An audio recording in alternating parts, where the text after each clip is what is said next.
at applications of quadratic equations. We've already done a couple applications of quadratic equations within the notes when we're learning about factoring and completing the square, quadratic formula.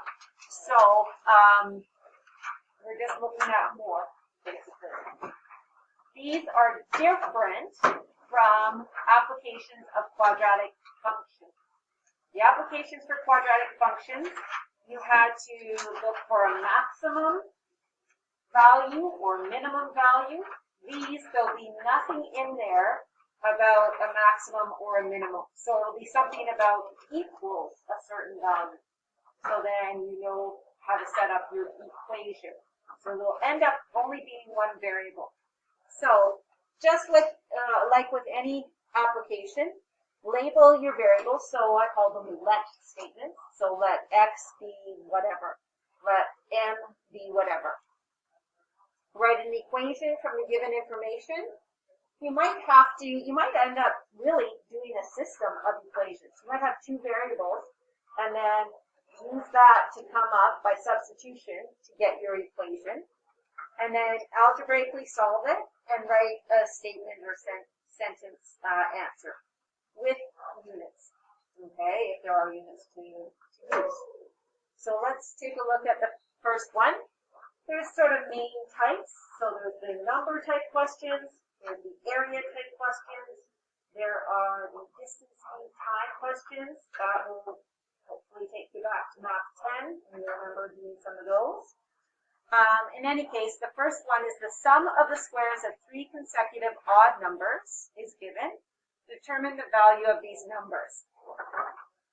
So, we're going to define an odd number.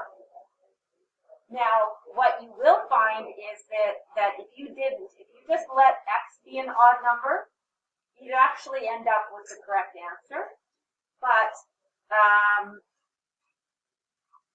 based on the type of question that's made up for you, because we always make it work, per se.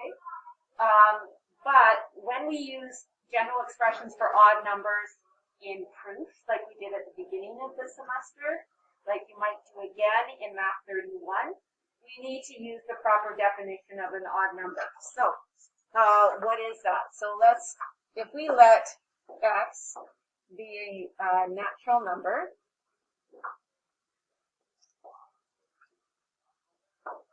then 2x plus 1 is an odd number.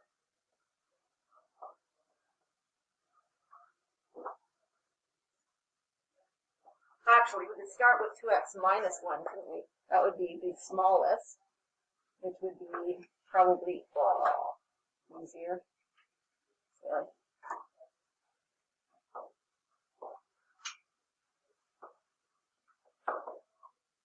Doesn't matter. You can have 2x plus 7 is an odd number, right? Multiplying any natural number by 2 makes it even, okay? And then anytime you add an odd number to an even number, you get an odd number, okay? So that's an odd number. It says 3 consecutive, okay? So the next consecutive, this is where you don't have a choice.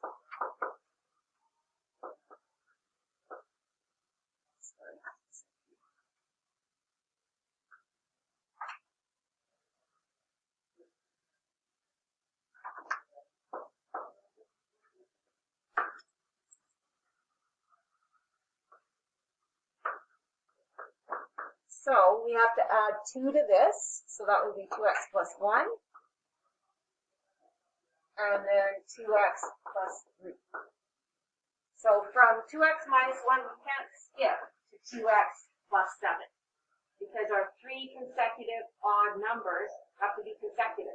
That means right after each other, they have to be odd. So an example of 3 consecutive odds would be 11, 13, and 15, or 3, 5, and 7, or 1, 3, and 5, right? So they're 2 apart.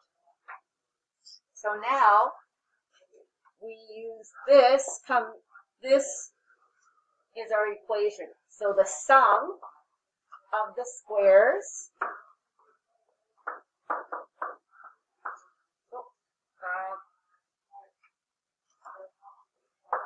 Three consecutive odd numbers is 3,683. Now you might use trial and error and figure these out, right? But on a test, we'll say algebraically determined. So you actually go through all the steps.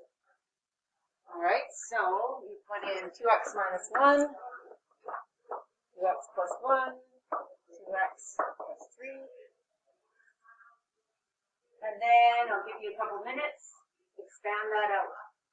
Collect like terms to get everything on one side. Okay, so expand that out. Make sure you get one side equal to 0.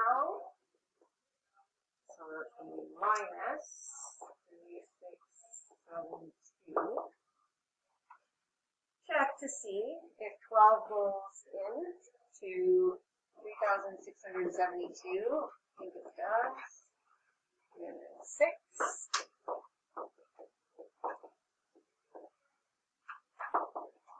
Now, if you're going to be getting odd numbers, okay, your x values, I guess, could be with a denominator of, could be a rational. I've said it's a natural number, but based on these, like maybe it ends up being rational, but likely any number question, you're going to be able to solve by factoring. So 306, we add to, so basically those factors have to be one apart. So 306 is going to start 6 and 51, no.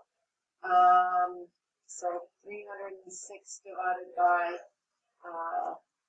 9 is 34. Let's go 306 divided by 2 goes into that, so 18 and 17.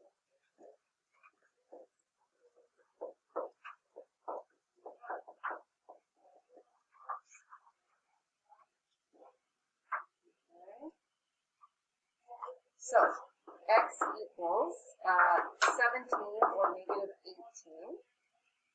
Okay. And then determine the value of these numbers.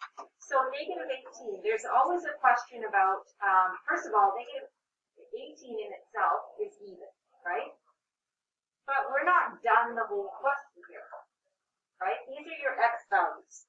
So if we, first of all, take x equals 17, then the 3 consecutive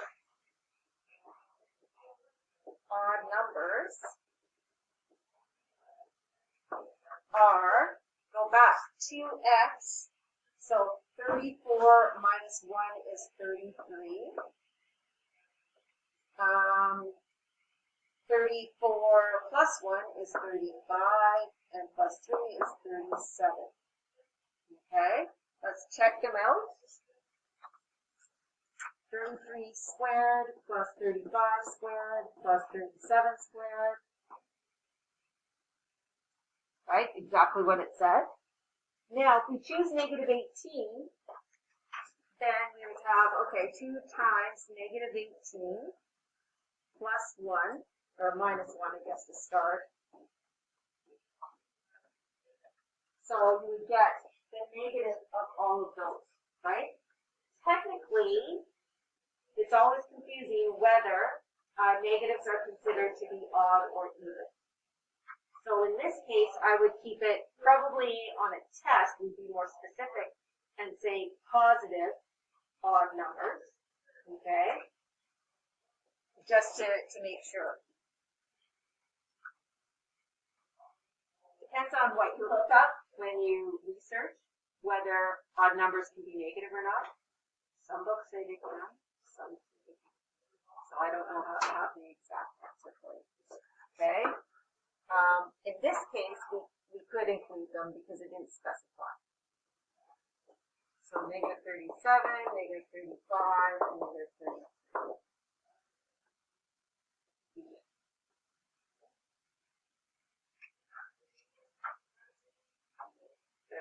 them in brackets because of that negative. So If it's asking us, so there's two possible combinations, right? We have to show our work for like how we put it into the values, like 17 times 2 minus 1. I'm not going to look for it.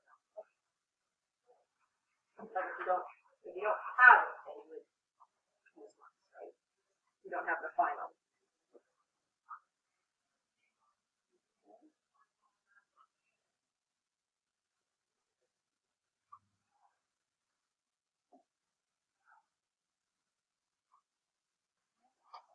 Next one is a perimeter area. So basically a geometry type application. The perimeter and area of a rectangle are respectively, so this is your perimeter, and this is your area. Determine the dimensions of the rectangle. So if we have, let's just draw a rectangle here, okay. Oh, so P equals 66 centimeters, A equals 270 centimeters squared. Okay, so I would label, I'm going to use L and W, length and width. We don't know what they are. Okay.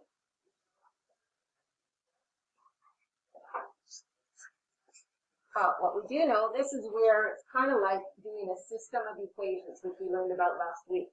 So, perimeter of a rectangle is 2L plus 2W. Okay. We could divide both sides by 2.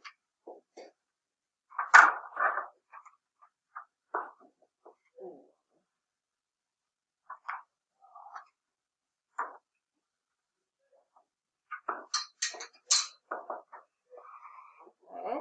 And then area equals length times width, right? So really, those are actually, I'll put in the value for the area here. And then those are our two equations. So actually, I'm going to rearrange this. So our area is length times width. So LW equals 270. So those are our two equations. They're in two unknowns. Can't use elimination in this case at all, right? Because you don't have a separate L term in each. But you can certainly use substitution. So here, you could solve for L or for W, totally up to you.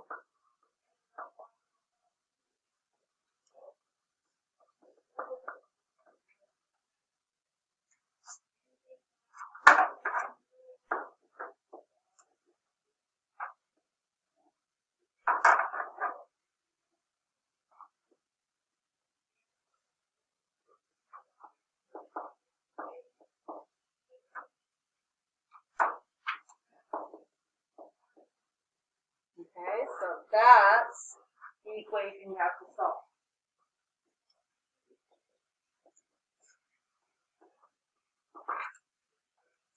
So what do? You expand it out, get all the terms on one side.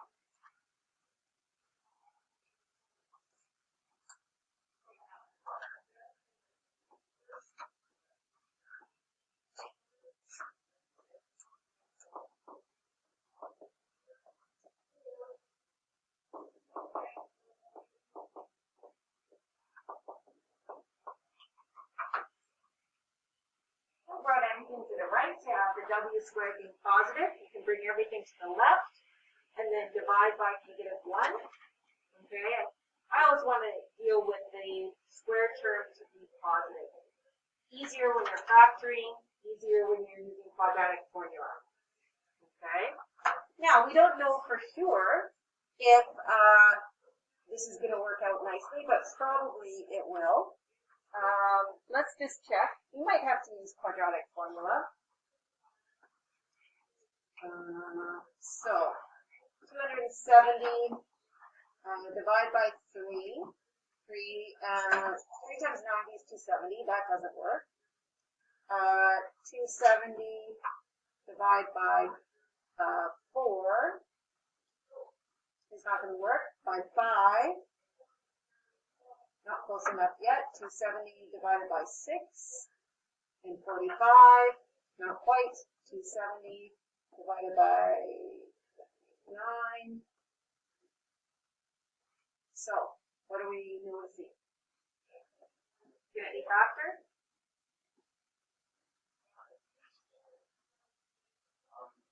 15 and 18? All right, because they're the same side, so I need to keep going. So 9, 10, 11, if I did 12, let's just, no, 12 minutes. So, 15, yeah, 15 and 18. You, 12, it doesn't work. So if you keep going, you get 15 and 18.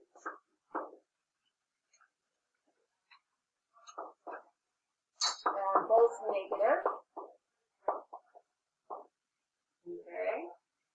So you would get here solutions of 15 and 18. Now those are saying the W value is either 15 or 18. So then you want to go back and find your length.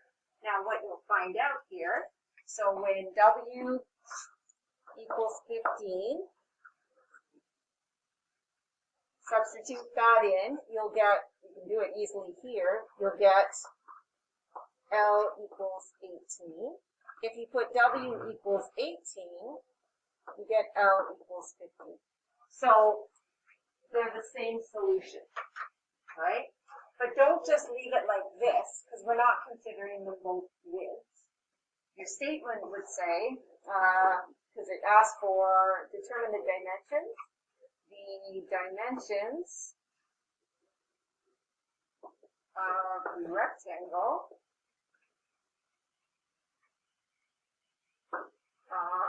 length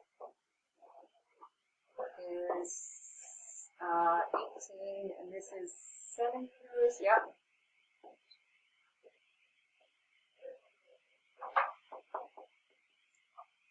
Okay.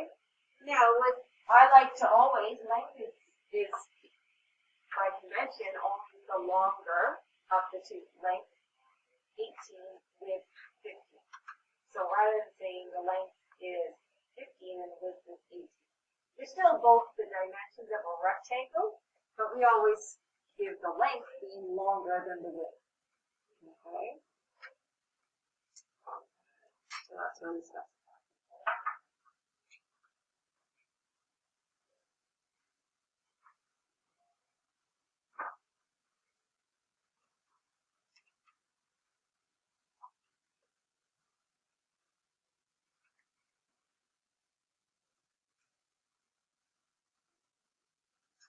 Take a look at the next one. It's talking about a right triangle. So do a little diagram of a right triangle.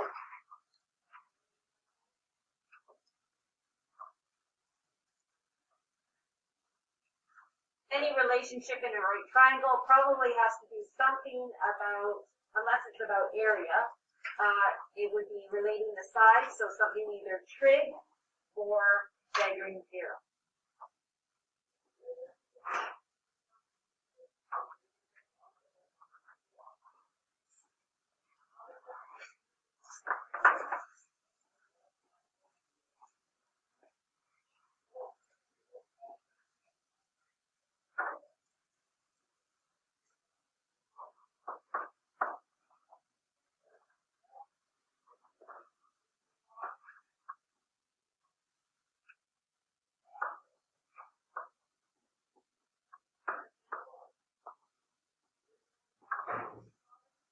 Okay, so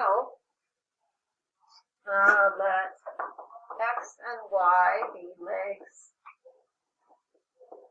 of the triangle. Now, if you have a diagram and you've labeled the diagram with your variables, I'm actually okay with that. Okay? But if you don't have a diagram, then you have to have a let statement. Similarly with like distance, speed, and time, if you have a chart and use that, I'm okay with not having a let statement. but every teacher is a little bit different, so just be aware of that. So if you don't have this, then you have this, okay? Now, it says the sum of the lengths of the other two sides is 23, so x plus y equals 23. Then a relationship between all three sides would be the Pythagorean theorem. You don't know any angles, so you can't use trig. So that would be x squared plus y squared equals 17 squared.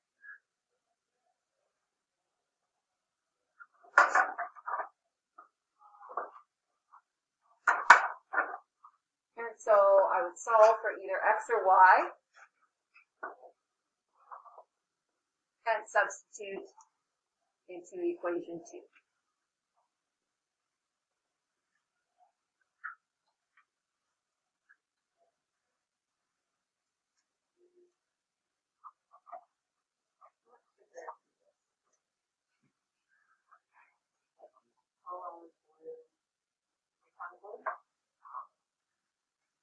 More know than that, right?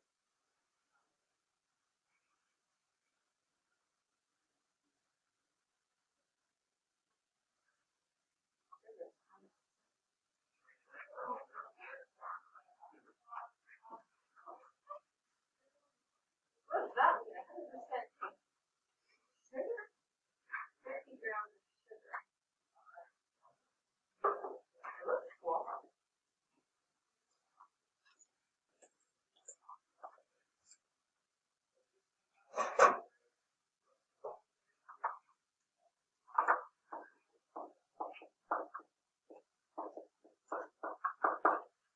Well, what is 17 squared?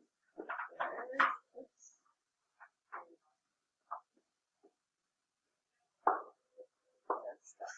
Okay, so then expand and get rid of the brackets on that.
Alright, then from there, so those are your possible x values. So again, in this case, really, what's x and y on mine, you may have flipped them.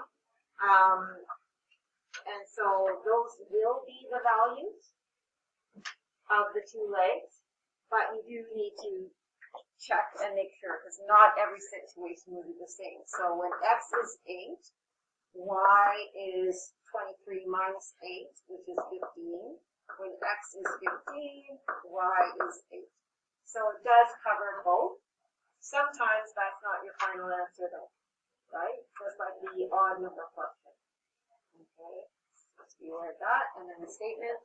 So therefore, the right triangle.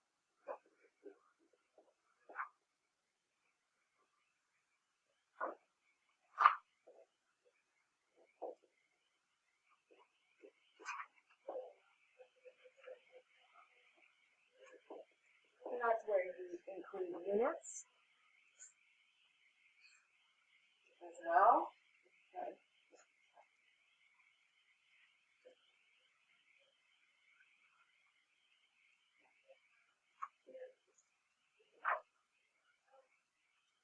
Okay, so we have 2 days scheduled for this, so we're going to do question 4, and then leave that, and then tomorrow's a review day, test is Wednesday. Monday next week, we'll do number 5, as well as a couple of other examples, and then we're kind of back on track on the schedule.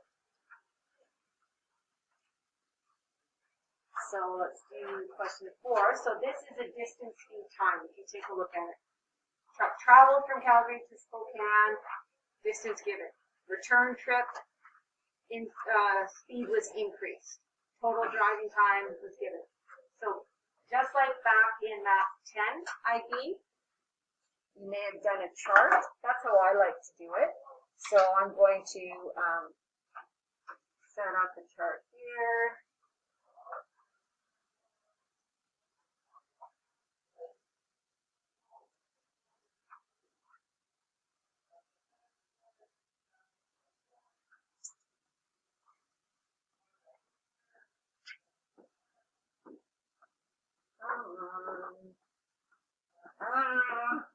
That's nuts.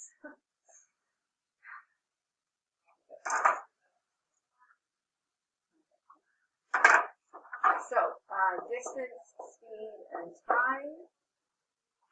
Calgary to Spokane. Return trip, so Spokane to Calgary. Okay.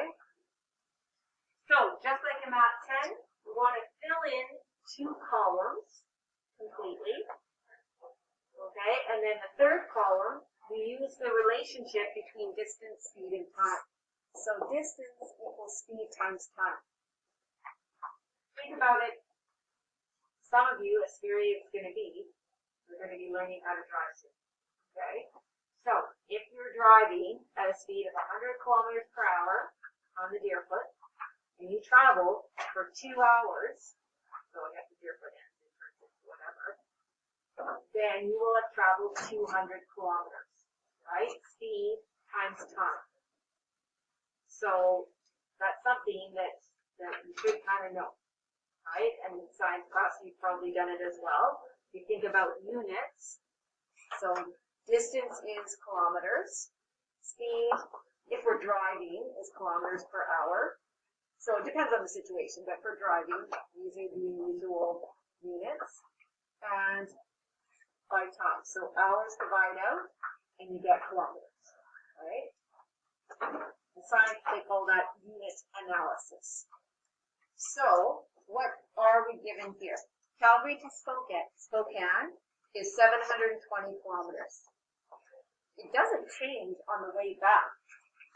We're assuming you're taking the same route, right? You're not taking an detour.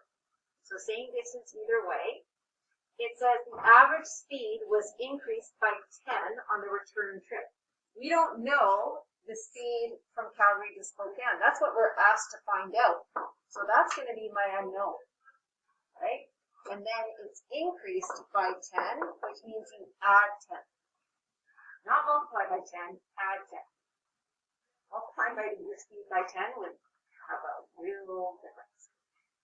Okay, now I have 1 column empty. So now when I'm solving for time, that's going to be distance divided by speed.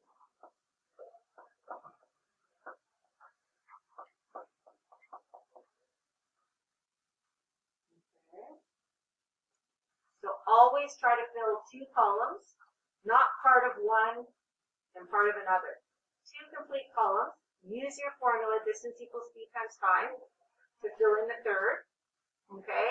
And then come up with an equation. So what's the relationship between these? It says the total driving time was 17 hours. So that means we add these together. So 720 over x plus 720 over x plus 10 equals 17. Same unit, right? We're dealing with, if we're talking about kilometers per hour, or kilometers there and hours there, then our speed will be kilometers per hour. Yeah, and the 10 is kilometers per hour. So if you have a chart, if you set up a chart like that, I don't need to have a let statement. I'm okay without that. If you don't do a chart, then I need to see, let x be speed of truck from Calgary to Spokane. Okay. All right, back to math 10. Rational equation. We need to multiply through by the lowest common denominator. Both sides. Whatever you do to one side, you have to do to the other in an equation.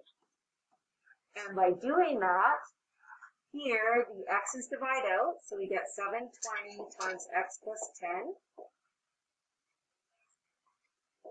Here the x plus 10's divide out, so we get 720x. And this is 17x, x plus 10. Now expand, and get rid of the brackets, and then get one side equal to 0.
Okay.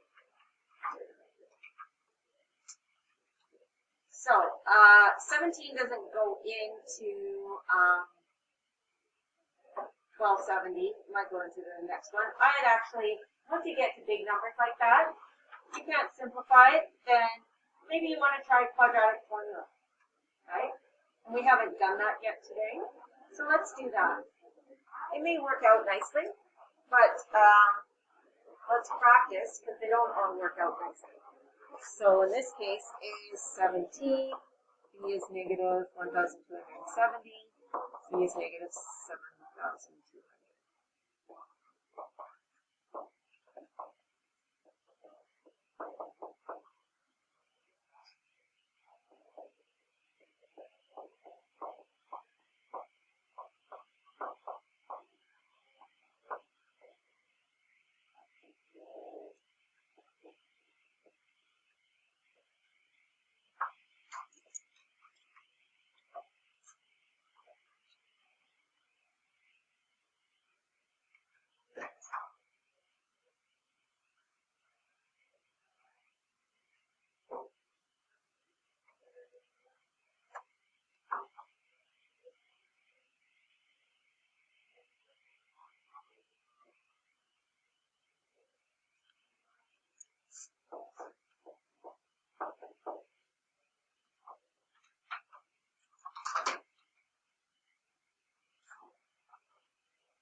Okay, so it does work out. So you can end up simplifying this.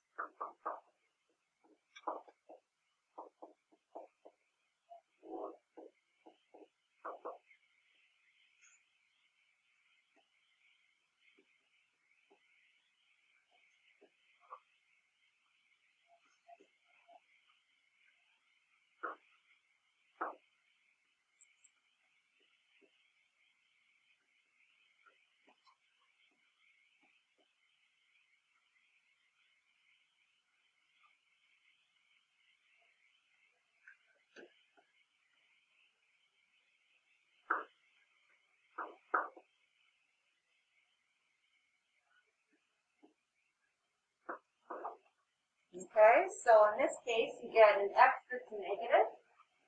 That doesn't make sense. So remember, this equation that we have there is modeling the situation. It doesn't know, the equation itself doesn't know, oh, this is for a car driving somewhere. Okay, it's going to have two possible values, but in this case, the negative speed doesn't make sense. So in this case, we call this an inadmissible solution. I think we talked about those last semester, okay? An extraneous solution is just something that doesn't work when you put it back in. So that would be if we had a restriction that was also a solution. So in this case, we should actually write our restrictions. X can't be 0 or negative 10. But that's not one of the possible solutions. If it was, then it's called extraneous. This just means it doesn't make sense for the application, this question. So, cross that off, and therefore the speed of the truck from Calgary to Spokane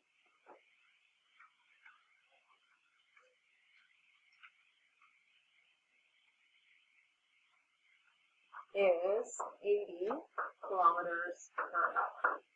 I think the average speed of the truck from sometimes it'll ask you for the speed of both parts of the trip, but this it just said that part. Okay, so that's where we're going to leave it off for today, and then we'll finish next week with some other practice questions as well.